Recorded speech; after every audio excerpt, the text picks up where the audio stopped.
porque Fátima es una gran profesional. Es una profesional que hoy viene aquí a recibir el premio Legal de televisión por su trabajo en Hospital Central.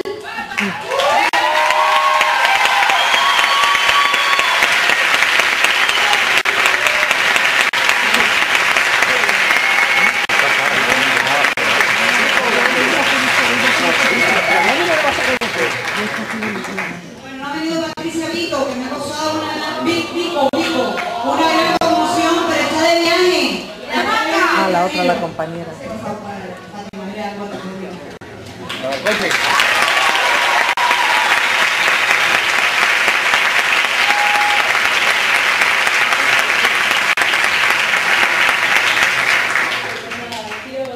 Estamos muy emocionados por recibir este premio, que Patricia esta noche no ha podido venir porque está en Los Ángeles por una cosa de trabajo y que lo siente mucho, os mandamos los besos. Y bueno, también los compañeros de hospital tampoco pueden estar aquí porque están en Barcelona recibiendo en Londres, que también muchos besos para todos. Y bueno, no estoy yo.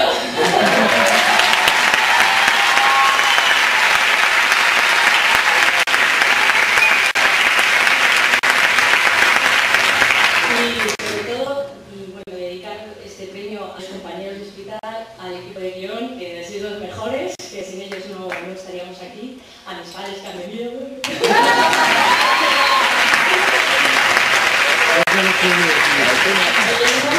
Aquí, pero se dan el guapo. Sobre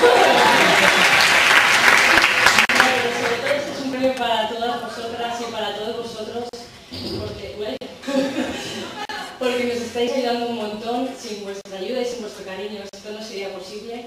Estamos trabajando por vosotros y para vosotras, de verdad, y que nada, que muchas gracias. Y me voy a repetir una cosa, gracias.